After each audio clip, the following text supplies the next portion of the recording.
दोस्तों नमस्कार, मैं हूं अक्षय और आप देख रहे हैं नेशनल संवाद। 2024 का लोकसभा चुनाव क्या मंडल बनाम कमंडल होने जा रहा है? 2024 में क्या कांग्रेस और बीजेपी के अलावा तीसरा मोर्चा बनने जा रहा है? यह सवाल इसलिए मैं उठा रहा हूं क्योंकि बीते दिनों 27 नवंबर को पूर्व प्रधानमंत्री विश्वनाथ प्रताप सिंह की पुण्यतिथि थी और पुण्यतिथि के दिन तमिलनाडु के मुख्यमंत्री एम.के. स्टालिन ने विश्वनाथ प्रताप सिंह का मूर्ति का अनावरण किया और उन्होंने प्रतिमा अनावरण के दौरान समाजवादी पार्टी के राष्ट्रीय अध्यक्ष एवं पूर्व मुख्यमंत्री अखिलेश यादव को आमंत्रण भेजा और समाजवादी पार्टी के राष्ट्रीय अध्यक्ष अखिलेश यादव उस प्रतिमा अनावरण कार्यक्रम में गए। अब ऐसे में एक नया विमर्श इसलिए निकल कर आ रहा है क्योंकि विश्वनाथ प्रताप सिंह मंडल मसीहा कहे जाते हैं, पिछड़ों के मसीहा कहे जाते हैं। उन्होंने मंडल कमीशन की सिफारिशें लागू करके और सामाजिक और शैक्षिक रूप से पिछड़े वर्ग को उन्होंने आरक्षण दिया, प्रतिनिधित्व दिया। ऐसे में विश्वनाथ प्रताप सिंह की प्रतिमा का अनावरण करने पर भले ही उनका समाज उनको कलंक मानता हो, लेकिन ये बहुसंख्यक वर्ग जो पिछड़ा वर्ग है, 66% उसकी संख्या बताई जाती है, वो वर्ग अपना मसीहा मानता है। ऐसे में सवाल ये उठता है कि कमंडल बनाम मंडल की लड़ाई होने जा रही है 24 में और उसमें तीसरा मोर्चा बनने जा रहा है। ऐसा इसलिए मैं कह रहा हूं क्योंकि बीते दिनों जब कांग्रेस पार्टी मध्य प्रदेश में चुनाव हो रहा था, उस समय समाजवादी पार्टी के राष्ट्रीय अध्यक्ष अखिलेश यादव की ये मांग थी कि वहां पर कांग्रेस कुछ सीटें समाजवादी पार्टी को दे, जिससे समाजवादी पार्टी वहां पर चुनाव लड़ाए, अपने प्रत्याशी उतारे, लेकिन ऐसा नहीं हुआ। ऐसे में कांग्रेस पार्टी के प्रदेश अध्यक्ष उत्तर प्रदेश के अजय राय और अखिलेश यादव एक दूसरे पर हमलावर हुए और उन्होंने एक बयान लगातार दूसरी तरफ से पलटवार बयान भी देखने को मिले। लेकिन उसके बाद में यह बात स्पष्ट हो गई कि इंडिया अलायंस में कोई भी घोषित रूप से ये नहीं है कि इंडिया अलायंस नहीं बनेगा। प्रदेश स्तर का चुनाव था और मध्य प्रदेश में अखिलेश यादव ने प्रत्याशी उतारा भी, जहां उनको लगा 2 दर्जन सीटों पे लगभग समाजवादी पार्टी के प्रत्याशी बनाए गए। उनको जहां पर लगा कि समाजवादी पार्टी अच्छा प्रदर्शन मध्य प्रदेश में कर सकती है।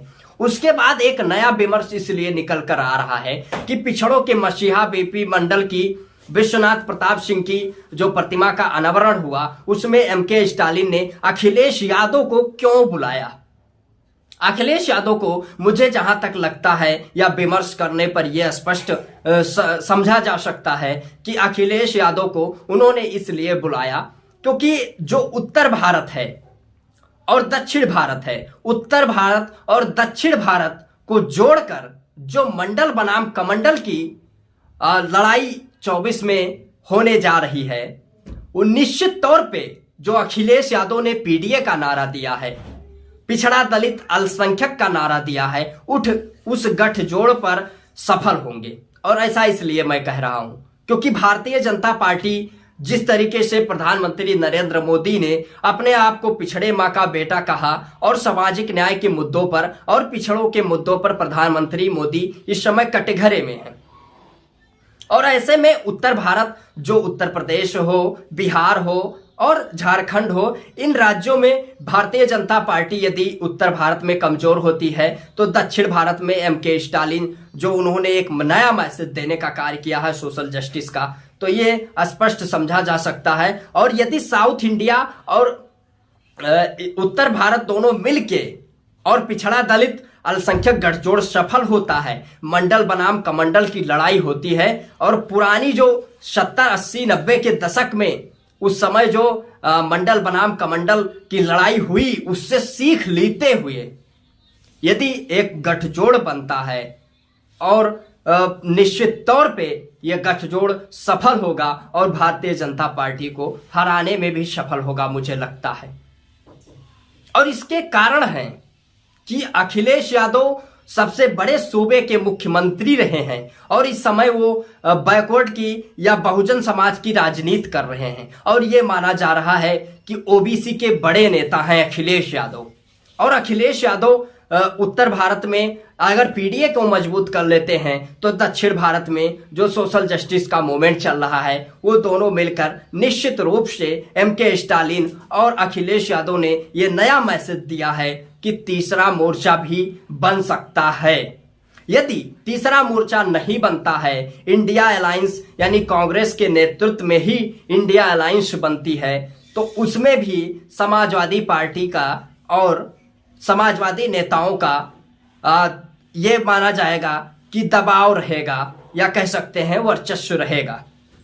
इसलिए रहेगा क्योंकि उत्तर भारत में अधिक सीटें आती हैं। उत्तर प्रदेश में, अकेले उत्तर प्रदेश में 80 लोकसभा सीटें आती हैं। ऐसे में एक नया मैसेज एमके स्टालिन और अखिलेश यादव ने देने का कार्य किया है कि कांग्रेस और बीजेपी यदि सामाजिक न्याय के मुद्दों पर बैकफुट होती है तो तीसरा मोर्चा भी बनेगा और सामाजिक न्याय की लड़ाई को धार दिया जाएगा। इस विषय पर आप सभी लोगों की क्या प्रतिक्रिया है, इस पर आप अपना प्रतिक्रिया कमेंट बॉक्स के माध्यम से अवश्य दें। यदि वीडियो को यूट्यूब चैनल पर देख रहे हैं तो चैनल को सब्सक्राइब करें, वीडियो को फेसबुक पेज पर देख रहे हैं तो पेज को फॉलो करें। तब तक के लिए देखते रहें नेशनल संवाद।